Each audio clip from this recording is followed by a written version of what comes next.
By 3200 BCE, the city of Uruk had become an industrial engine of commerce, operating with a harsh, utilitarian efficiency. Within its 250-hectare perimeter, 40,000 citizens lived in a metropolis that required constant logistical maintenance. Every delivery of grain, every labor contract, and every ration distribution was centralized through the Eanna temple estate. The supply chain consisted of endless physical queues, laborers hauling massive grain baskets, shepherds herding sheep, and brewers transporting heavy jars of beer to the temple gates. At the center of this movement stood the temple administrators, tasked with processing the continuous influx of commodities. As the volume of trade increased, the visual noise of the supply chain began to exceed the cognitive processing limits of these bureaucrats.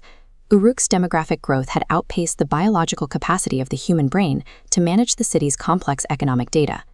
Inside the temple storehouses, the chaos of the exterior was replaced by a different kind of pressure.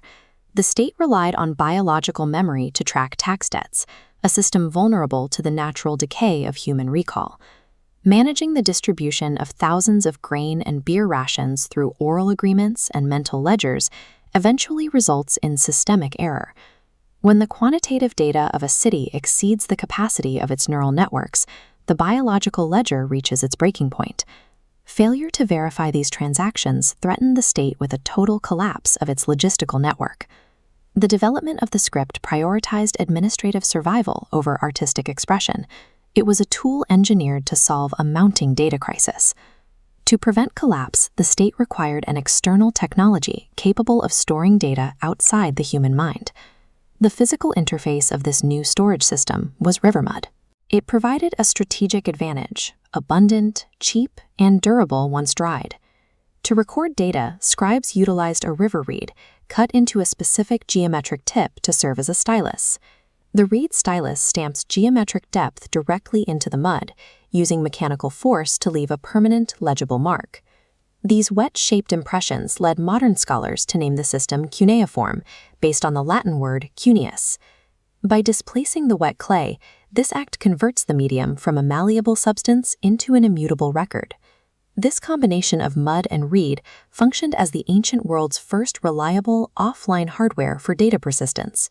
This is Proto-Cuneiform, the system's first operational output. The script functions as a visual code for accounting, using abstract signs and numeric indentations to track assets. Scribes used physical lines to partition these impressions into distinct data cells, creating a system devoid of grammar or narrative.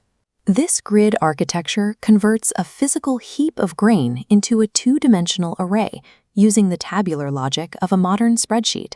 The system encodes precise quantities through standardized circular and semicircular indentations. It categorizes commodities using specific icons, such as the pictographs for malt or barley groats.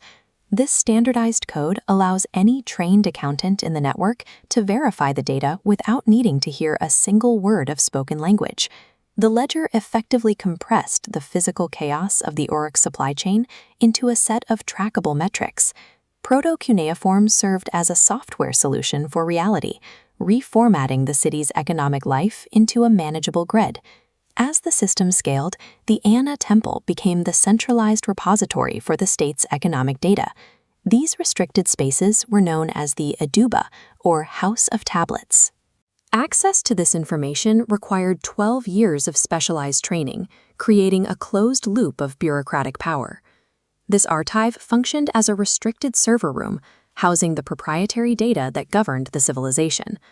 The volume of these tablets demonstrates the scale of the state's oversight, recording the production and consumption of thousands of individuals.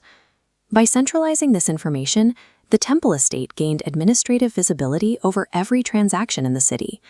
Control over the central archive became the primary mechanism for managing the state's economic reality. This system created a profound power imbalance between the scribes who managed the data and the laborers who produced the commodities. In Uruk society, the physical tablet served as the final, indisputable arbiter of truth. If a laborer's grain ration was not officially recorded within the grid, the state did not recognize the transaction as having occurred. A spoken promise is vulnerable to denial, but an etched record provides the temple with a permanent claim on labor. Once the clay dried, the information attained a state of bureaucratic permanence. Historically, The script functioned as a mechanism for state surveillance and taxation. Proto-Cuneiform provided the temple with a method of systemic control over the movement of goods and people. By locking the population into a permanent, recorded system, Uruk established the foundational architecture for state-level data management.